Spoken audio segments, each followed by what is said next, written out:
Welcome student. तो आज की वीडियो में हम सॉल्व करेंगे प्रोजेक्शन ऑफ प्लेन के एक और क्वेश्चन को। तो यहाँ पर हमें एक आइसोस्केल ट्रायंगल दिया हुआ है ABCD और क्वेश्चन मैंने आपकी स्क्रीन पर शेयर कर दिया है। तो क्वेश्चन में हमें बेस दिया हुआ है 40 mm का और अदर टू साइड्स दी हुई है 60 mm की।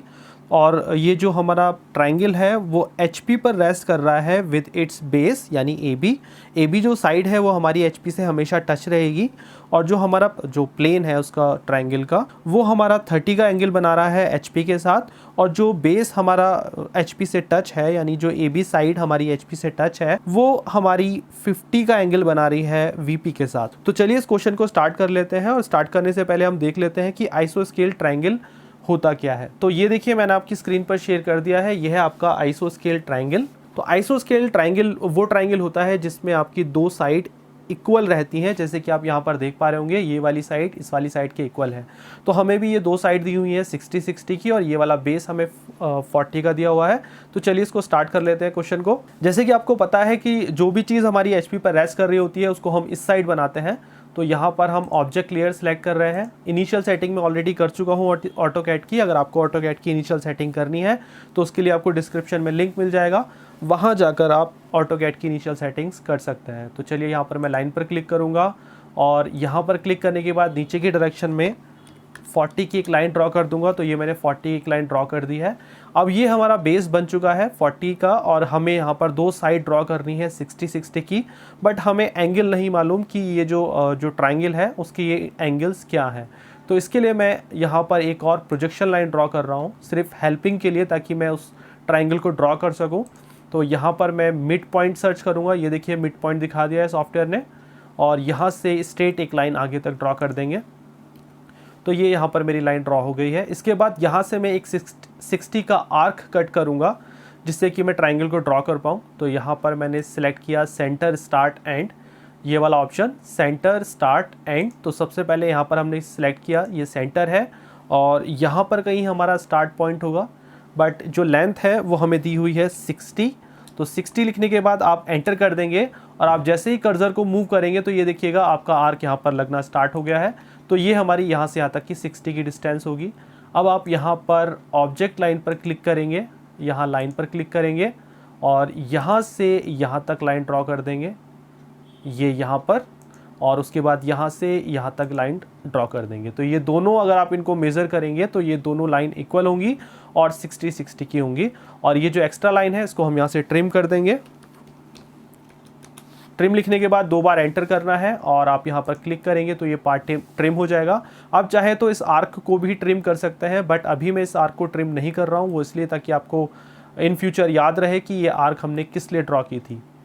अगर आपके पास कोई और तरीका है तो आप उसको फॉलो करने के बाद भी इस ट्रायंगल को ड्रॉ कर सकते हैं। इसके बाद का प्रोसीजर हमें यहाँ पर इसका फ्रंट व्यू ड्रॉ करना है। तो उसके लिए आप यहाँ पर प्रोजेक्शन लाइन पर क्लिक करेंगे, यहाँ लाइन पर क्लिक करेंगे। अब ये देखिएगा यहाँ से आप ऊपर की डायरेक्शन में क्लिक करेंगे और यहाँ से भी आप ऊपर की डायरेक्शन में क्लिक करेंगे यहाँ पर, और उसके बाद आप ऑब्जेक्ट लाइन पर क्लिक करेंगे, देन लाइन पर क्लिक करेंगे। यहाँ से यहाँ तक आपका फ्रंट व्यू होगा। तो ये आपका टॉप व्यू है और ये आपका फ्रंट व्यू है उस ट्रायंगल का जो कि HP पर रेस्ट कर रहा है। ओके, इसके बाद हम नेमिंग कर लेते हैं ताकि आगे कोई कन्फ्यूजन ना रहे। ये हमारा A है और यहाँ पर हमारा B है। जैसे कि क्वेश्चन में बोला हुआ था AB बेस जो था वो 40 mm का है और ये हमारा C पॉइंट है। इसी तरीके से जब हम यहाँ पर देखेंगे तो यहाँ पर हमें दो पॉइंट मिलेंगे, एक होगा B डैश और दूसरा होगा ब्रैकेट में A डैश। A डैश को ब्रैकेट में इसलिए लिखा है क्योंकि फ्रंट से देखने पर A पीछे की साइड होगा तो वो आपको विजिबल नहीं होगा। इसके बाद आप यहाँ क्लिक करेंगे तो ये है हमारा C डैश क्योंकि फ्रंट व्यू है। तो यहाँ तक हमने ड्रॉ कर दिया है। इसके बाद क्वेश्चन में बोला गया है कि जो प्लेन है वो HP के साथ 35 डिग्री का एंगल बना रहा है। तो इसके लिए आपको इस लाइन को सिलेक्ट करना है। ये जो आपने ड्रॉ किया है इसको पूरे को सिलेक्ट करेंगे। सिलेक्ट करने के बाद आप यहाँ पर कॉपी पर क्लिक करेंगे और इस पॉइंट से उठाकर इसको यहाँ पर रख देंगे। आप F8 प्रेस कीजिएगा ताकि आप स्ट्रेट इसको मूव कर पाएँ। तो यहाँ पर मैंने क्लिक किया तो ये यहाँ पर आ जाएगा। ये देखिए, अगर आप पेंसिल की हेल्प से ड्रॉ कर रहे हैं तो आपको यहाँ से यहाँ तक इसको मेज़र करना होगा और सेम यहाँ पर बनाना होगा विद दैट एंगल। इसके बाद मैं इसको सिलेक्ट करूँगा, उसके बाद रोटेट पर क्लिक करूँगा और इस एंड पॉइंट पर क्लिक करूँगा जहाँ पर ए और बी है, और एंगल फीड करेंगे जो एंगल हमें क्वेश्चन में दिया हुआ है। क्वेश्चन में एंगल दिया है 35 डिग्री का, तो 35 लिखने के बाद आप एंटर कर देंगे। तो ये देखिएगा आपका जो ये प्लेन है पूरा ये इंक्लाइन हो गया है विथ सर्टेन एंगल। क्लियर। अब देखिए बेस आपका अभी भी टच है, यानी ए बी साइड अभी भी एच पी वाली लाइन पर टच है। तो ये जो एक्स वाई लाइन है ये आपके एच पी प्लेन को रिप्रेजेंट कर रही है, और यहाँ देखिएगा आपका ए और बी दोनों एच पी से टच है, और ये जो प्लेन है ये 35 का एंगल बना रहा है। यहाँ पर हम एंगल मेज़र करके दिखा देते हैं, ये यहाँ से यहाँ तक का एंगल 35 है। ओके, इसके बाद हम इसको नीचे प्रोजेक्शन लाइन ड्रॉ करते हैं, ये आपको पहले से मालूम है। इसके बाद हम नीचे की साइड यहाँ से प्रोजेक्शन लाइन ड्रॉ करेंगे, तो यहाँ से नीचे तक आप ड्रॉ कर देंगे। इसके बाद यहाँ से भी नीचे तक ड्रॉ कर देंगे। अब देखिएगा यहाँ से ए पॉइंट से लाइन आएगी यहाँ, और ये देखिएगा ऊपर से ए पॉइंट से लाइन आ रही है तो ये यहाँ टच करेगी, तो ये हमें यहाँ पर ए पॉइंट मिलेगा। इसी तरीके से यहाँ से भी लाइन आएगी और ये यहाँ टच करेगी, तो यहाँ बी पॉइंट मिलेगा, क्योंकि बी वाली लाइन यहाँ से आ रही है और बी वाली लाइन यहाँ से आ रही है। और इसके बाद सी पॉइंट यहाँ से टच करेगा यहाँ तक, तो यहाँ से सी आया और यहाँ से ये वाली सी वाली लाइन आई, तो ये हमें सी मिलेगा। तो हम इन पॉइंट को वापस से कॉपी कर लेते हैं, आप चाहे तो उसको टाइप भी कर सकते हैं। मैंने यहाँ से कॉपी किया और इसको एज इट इज़ यहाँ पर लाकर रख दिया। तो ये हमारा ए बी पॉइंट है, और इसको भी मैं कॉपी कर ले रहा हूँ यहाँ से, और ये वाला पॉइंट हमारा सी पॉइंट होगा। इसके बाद आप लाइन पर क्लिक करेंगे और ऑब्जेक्ट लाइन पर क्लिक करेंगे, ए से बी को मिला देंगे, बी से सी को मिलाएंगे और सी से को मिलाएंगे। तो ये है टॉप व्यू। जब वो जो ट्रायंगल है वो एच पी के साथ 35 का एंगल बनाएगा तो इस तरीके का टॉप व्यू हमें दिखेगा, यानी ट्रायंगल जो है वो उसकी जो शेडो होगी वो थोड़ी सी छोटी हो जाएगी। जब टॉप से उसको देख रहे होंगे तो उसकी शेडो थोड़ी सी छोटी हो जाएगी। इसके बाद आपको यहाँ से सिलेक्ट करना है, और सिलेक्ट करने के बाद कॉपी करना है और इसको यहाँ से क्लिक कर कर यहाँ ले आना है, और इसको अब हमें इस तरीके से रोटेट करना है कि ये जो लाइन ए बी है वो इस एक्स वाई लाइन के साथ इंक्लाइन हो जाए, जितना एंगल हमें क्वेश्चन में दिया हुआ है। तो क्वेश्चन में जो एंगल दिया हुआ है वीपी के साथ वो 50 डिग्री का है। और अभी आप देखिएगा कि ये वाली एक्स वाई वाली लाइन जो है, तो ये जो आपका प्लेन है जितना एंगल ये वीपी के साथ बनाएगा उतना ही ये इस वाली लाइन के साथ बनाएगा।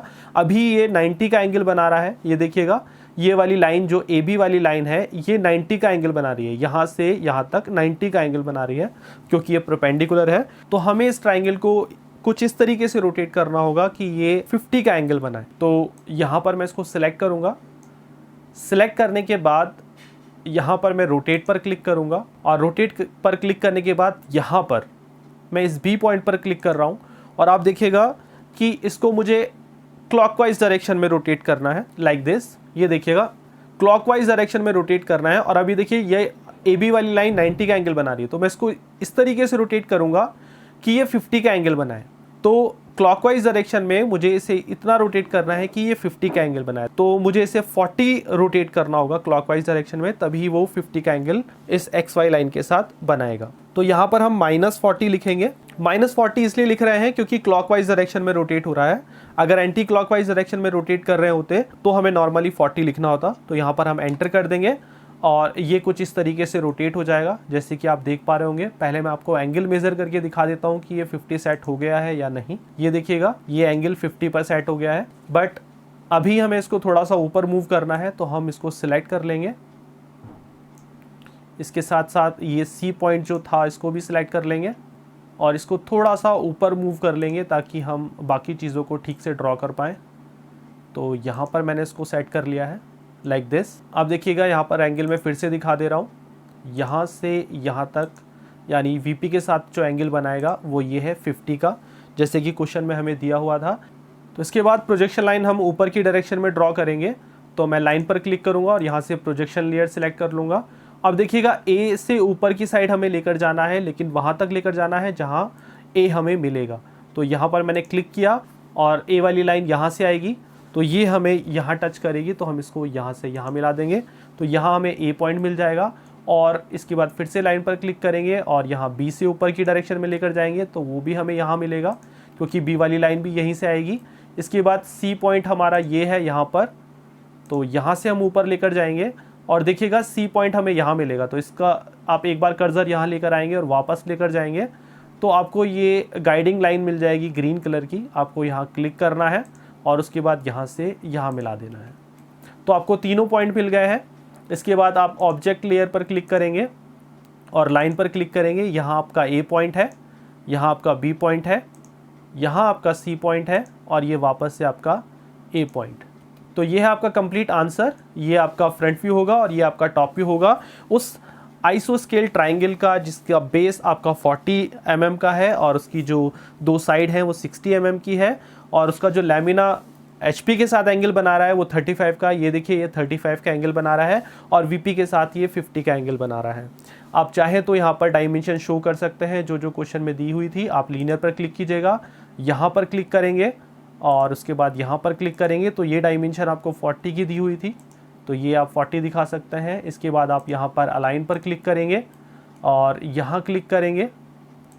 इसके बाद आप यहाँ क्लिक करेंगे तो ये डिस्टेंस आपको 60 की दी हुई थी तो ये आप दिखा सकते हैं। एज वेल एज आपको ये दो एंगल दिए हुए थे वो आपने यहाँ पर ऑलरेडी शो कर दिए हैं। तो ये है आपका कंप्लीट आंसर। आई होप कि आपको वीडियो पसंद आया होगा। इसी तरीके की वीडियोस को देखने के लिए please subscribe the channel. Thank you for watching. Thank you for watching. Please subscribe the channel for more related videos.